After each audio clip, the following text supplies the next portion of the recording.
Yan ito sitwasyon sa amin ngayon. Lakas ng baha. Hmm.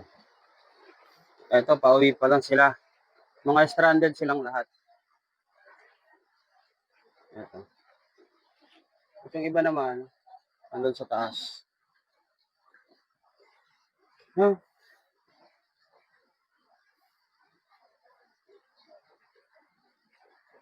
Mas mataas pa to nung nakaraan.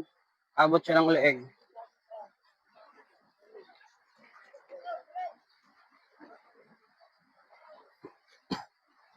Di ba? Taas siya. Pupunta tayo doon sa bahay ko na nawala.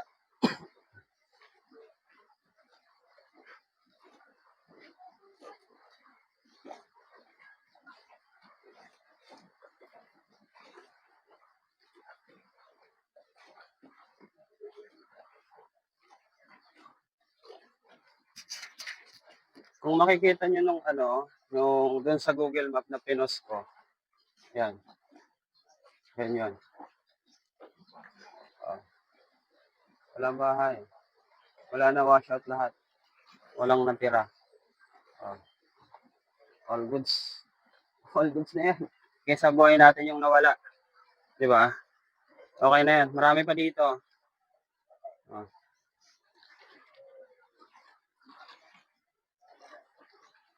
Lakas ng ba?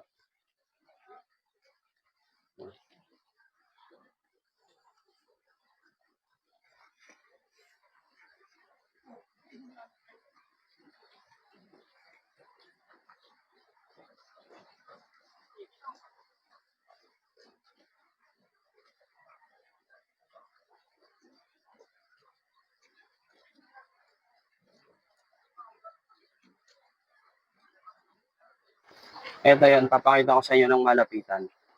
O, di ba? As in, wala lahat. Wala. Yung mga paninda namin, wala. O.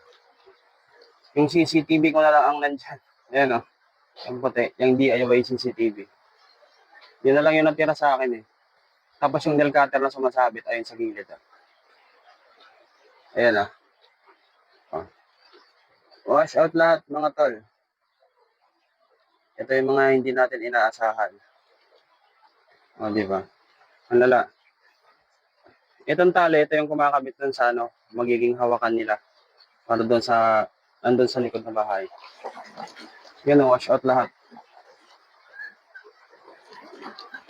Di ba?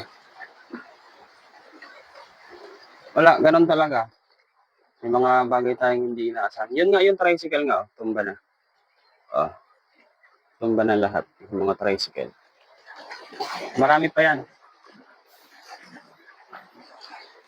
Eto kung mapapansin nyo, itong hero na to, wala yan dyan.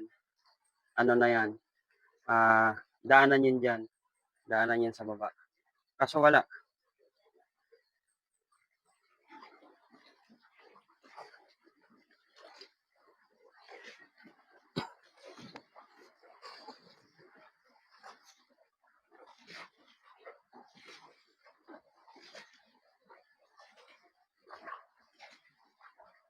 Ang dami.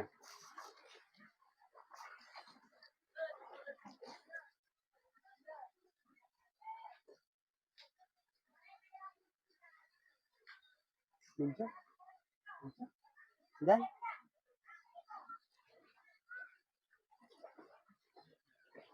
Nandun yung mga anak namin.